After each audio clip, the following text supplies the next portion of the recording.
And welcome to Hannity. And tonight, we're only 9 days away from the Republican primary showdown in South Carolina. And according to the Real Clear Politics average in the Palmetto State, Donald Trump has a double-digit lead over the field with 36% of the vote. Senator Ted Cruz comes in second with 19.7%, and Senator Marco Rubio in third place with 12.7%.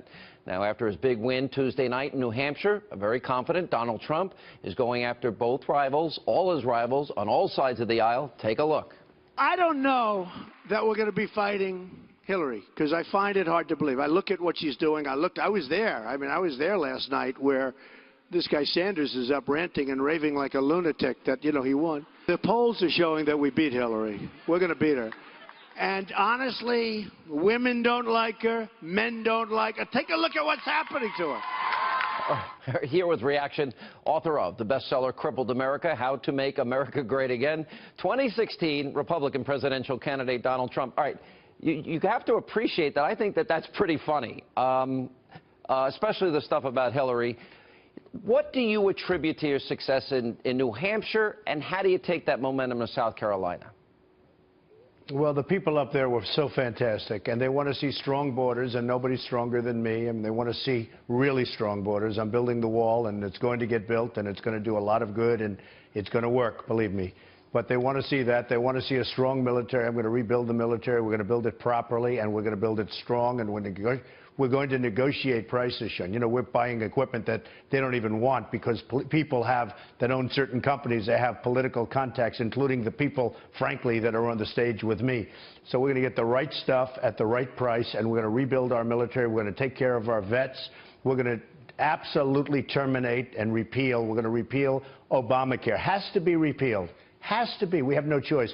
Premiums are going up 25, 35, 45%, and even more than that. It's going to be repealed and replaced. Common Core, we get rid of Common Core. Absolutely, I've been saying that forever. Has to be local education. It's going to be taken care of at a local level. Second Amendment, we're going to protect. These are the things I talked about in New Hampshire, and the people absolutely loved them. I find it amazing. I watched on primary night. I'm flipping the dials. I'm watching all these idiots that get paid for their commentary, and they don't seem to really know a thing about politics. And the narrative was Donald Trump doesn't give specifics. And I'm like, well, I've asked you very specific questions. For example, you have said to me you want to balance the budget. You think the penny plan, for example, is a good model. I do. So why are people not hearing that? You said you like health care savings accounts. Health care savings accounts. Yeah. Yeah, we talk about that, the health care savings account, getting rid of the lines around each state so that insurance companies can actually bid instead of, again, that's just the insurance industry and health insurance industry, every industry, whether it's oil or insurance or anything else. But they have all these politicians 100% under control. I'm the only one that's self-funding. I look at these commercials thrown at me. These guys are spending millions and millions and millions of dollars, hundreds of millions of dollars on negative commercials on me. And all of the money comes from the insurance industry, the oil industry, the lumber industry. Every industry is like supporting these guys running against me, these people running against me on both sides. But right now, I'm, only concerned about the Republicans. But you would also like America. You would like America to be energy independent quickly so we don't buy oil from countries that hate us.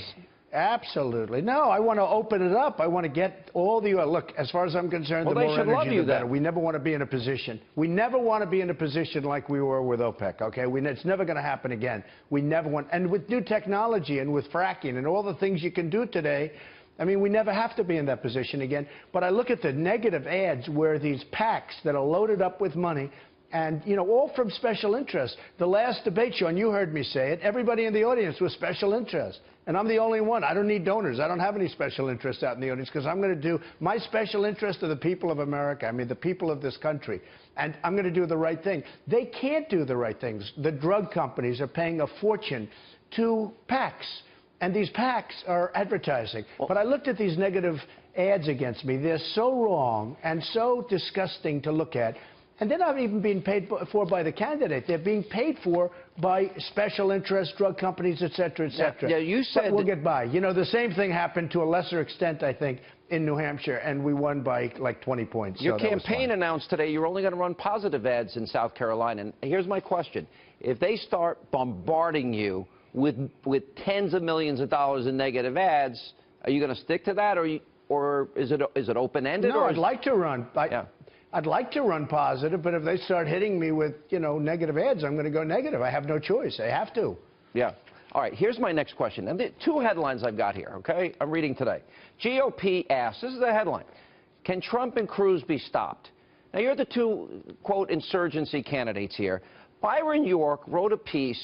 He talked about a meeting in New Hampshire in January among the GOP elite and the establishment up in New Hampshire, and they quoted a top Republican guy saying about you being up in the polls 20%. I don't see it, I don't feel it, I don't hear it, I don't spend every part of it, and I spend every part of every day with Republican voters. What part of this is the Republican establishment not understanding that you won New Hampshire by a landslide, and what part are they struggling with that you in New Hampshire, Cruz in Iowa, are the two insurgency guys they hate the most, and you are winning? What part of that don't they get? Why don't they understand this? Well, I think me in Iowa, too. I would have won, in my opinion, if Carson wasn't treated so badly by, what happened with Cruz. I thought it was a disgrace what they did to Ben Carson, who's a really good man. I would have won in Iowa, and I did very well in Iowa, but we did fantastically well, as you know, in New Hampshire. The fact is that they're not in love with me because I'm not accepting their money, and I can't be bought. I'm not going to be bought. Yeah. I am a self-funder. They don't like self-funders. I had a man come to my office. He wanted to give me millions and millions of dollars, which I don't need. I'm very fortunate. But he wanted to put millions of dollars into my campaign. I said, really, I don't want it. I mean, you're my friend, endorse me something, but I don't want it. I said, what are you going to do? He said, I got to give it to somebody else. He's giving the money to somebody else because they're like gamblers. I'm telling you, they're like gamblers. Let me go through the list. They have almost a gambling disease. They want to put their money up. They don't want a guy to tell them, we don't want your money. You would think that would be good. We're going to endorse you. We don't want your money. They actually want to put up money. I'm telling you, I know these guys. There are a lot of them are friends of mine. Yeah. I looked at the audience the other day. I know half of these guys. They're gamblers. All right, let's go through issues really quick here. You believe we have to balance our budget, right? Yes, absolutely. And you want to do it quickly, expeditiously. Ideally, yeah, as quickly as we can without hurting a lot of people, but as quickly as we can, within reason. I mean, I've heard people say over the next 25 years. That's nuts. People that we're running against, I've heard say over 25 years. It's ridiculous. No, we're going to get the budget. It's going to be balanced fairly soon. All right. And you support Second Amendment rights, right to carry, right for people to protect themselves in their home and workplace, correct? 100%. The strongest. There's nobody on the stage, and you can speak to the NRA about this, including my two sons, who you know very well. I mean, they're members of the NRA. So am I, by the way. But there's nobody stronger on the Second Amendment anywhere than I am. And you not only will repeal Obamacare, but your interest is in competition and health care savings accounts. Absolutely. Or we can do something else, but the health care savings accounts are, I think it's one very good idea. I do like, though, we have to get rid of the lines between states so there can be competition, Sean. And as it relates to terror, we know you're going to build the wall. Also, you're going to make sure we can vet anybody coming in from a country where there might be terror ties in that country. Well, and I've said it, and, nobody else wants to say it, but I've said it. We have to stop the Muslims from coming in for a period of time until we find out what is going on. I mean, there's something wrong. And something's going on. There's a level of hatred that is beyond belief. I've never seen anything like it. And people are coming in. You look at what happened in California. I mean, going outside of the country, you look at Paris, where 130 people are shot like they're just targets, just come here and boom. By the way, speaking of the Second Amendment, if some of those people had guns on the other side in Paris or the other side in California, the bullets would have flown the other way. You wouldn't have had the kind of carnage that you had. And with ISIS, you're going to take their money by taking the oil and the land that they have taken back after Americans fought, bled, and died there.